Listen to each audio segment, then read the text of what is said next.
इनके नेता चाहे राजस्थान में हो, चाहे कर्नाटक में हो, चाहे तेलंगाना में हो, ऑन रिकॉर्ड इन लोगों ने कहा है कि हम संविधान बदलना चाहते हैं। भाजपा बिहार को विशेष राज्य का दर्जा नहीं पैकेज मिलेगा, दूसरी तरफ जदयू लगातार मांग कर रही है, राजद भी मांग कर रही है। तो ये तो लॉलीपॉप देने वाली बात है ना, तो कुछ भी तो मिलेगा ही। जब बजट की घोषणा होती है तो उसमें हर एक राज्यों के बारे में घोषणा होती है। तो कल को बोलेंगे कि हाँ 2 ट्रेन मिल गई, हमारे 2 वंदे भारत मिल गई। मनोरमा ग्रुप, जो सोचता है वो करता है। नमस्कार, आप देख रहे हैं न्यूज हाट में कुमुद कुमार। भारत सरकार ने संविधान हत्या दिवस को लेकर एक नोटिफिकेशन जारी किया है जो 25 जून को हर साल जो भाजपा की तरफ से जो है मनाया जाएगा संविधान हत्या दिवस। इसको लेकर जो है कांग्रेस हमलावर है। इसको लेकर हम ज़्यादा बातचीत करेंगे तमिलनाडु के पूर्व डीजीपी और कांग्रेस नेता करुणा सागर से। सर, कैसे देख रहे हैं आप लोग, संविधान लेकर पहुंच जा रहे हैं पार्लियामेंट और दूसरी तरफ बीजेपी जो है संविधान हत्या दिवस मनाएगी? देखिए, हम संविधान में विश्वास करते हैं और इसीलिए पिछले चुनाव में हमने ये मुद्दा बनाया कि देश में संविधान को बचाना है। उसकी ज़रूरत क्यों पड़ी? उसकी ज़रूरत इसलिए पड़ी क्योंकि पिछले 10 सालों में इस सरकार ने संविधान की धज्जियां उड़ा दी हैं और जनता को भी ये बात समझ में आई। इसीलिए आपने देखा कि 303 से 240 पर बीजेपी को पहुंचा दिया और जो बीजेपी की सरकार आज एनडीए की सरकार हो गई है। तो इन्हें संविधान से कोई प्रेम नहीं है। इनके नेता चाहे राजस्थान में हो, चाहे कर्नाटक में हो, चाहे तेलंगाना में हो, ऑन रिकॉर्ड इन लोगों ने कहा है कि हम संविधान बदलना चाहते हैं। भाजपा वाले कह रहे हैं कि हम अब जो आने वाली पीढ़ी है उनको बताएंगे कि कैसे संविधान की हत्या हुई, कांग्रेस के द्वारा कैसे जो है आपातकाल के दौरान जो है निर्दोष लोगों को जेल में ठूस ठूस के बाहर आ गया।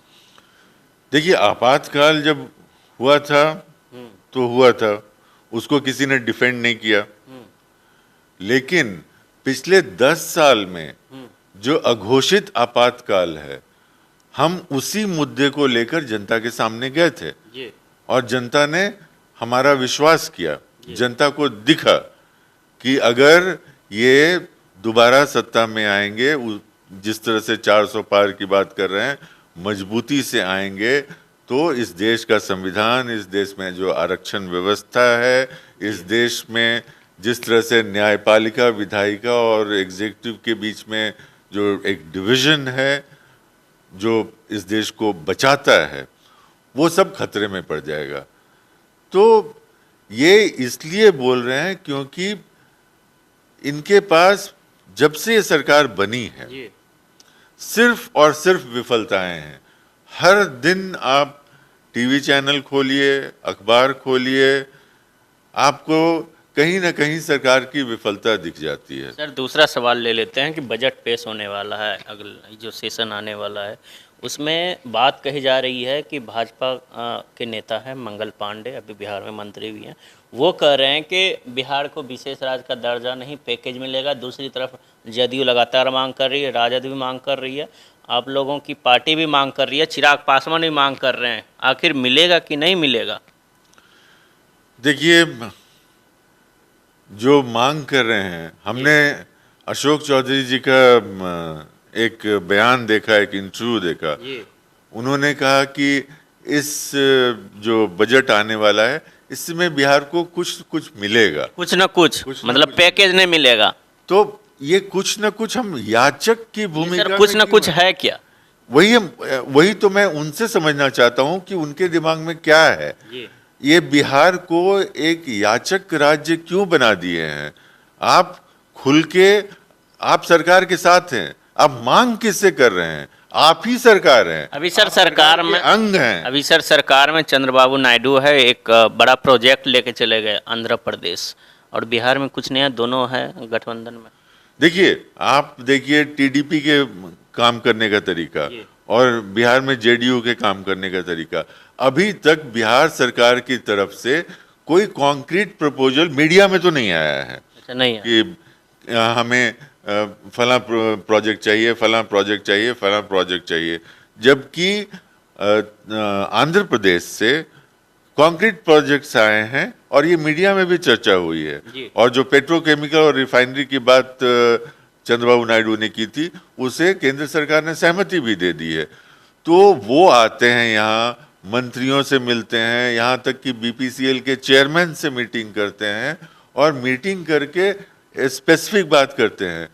और हमारे यहाँ बिहार में जो इतने ज्ञानी जो अधिकारी बैठे हैं और जो इतने मजबूत कद्दावर नेता बैठे हैं, ये एक प्रोजेक्ट रिपोर्ट भी लेके यहाँ नहीं आते हैं।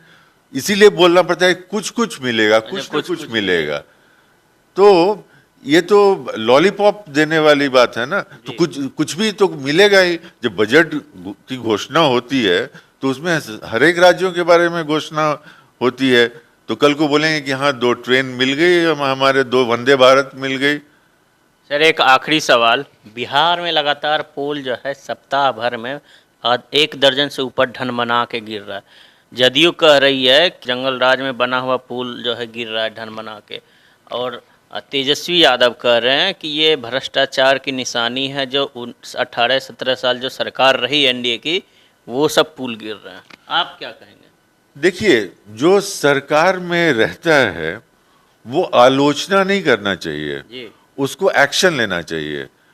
अगर ये पुल उस जमाने में लालू जी के शासनकाल में बने थे या राबड़ी जी के शासनकाल में बने थे, वो टूटे हैं, तो आप उसकी जांच बिठाइए कि वो पुल कब बना था, कैसे बना था, कौन ठेकेदार था, उसका लाइफ क्या था। लेकिन सच्चाई ये नहीं है, ये उनको भी मालूम है।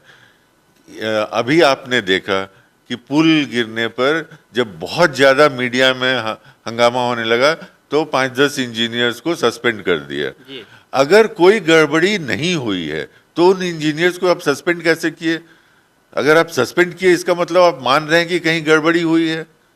तो जरूरत है कि आप इंक्वायरी कीजिए, उसका इन्वेस्टिगेशन कीजिए और जो भी इसका दोषी हो उसको कठोर से कठोर सजा मिले। चलिए, ये थे तमिलनाडु के पूर्व डीजीपी करुणा सागर और कांग्रेस नेता। आप देखते रहे न्यूज़ 8। धन्यवाद।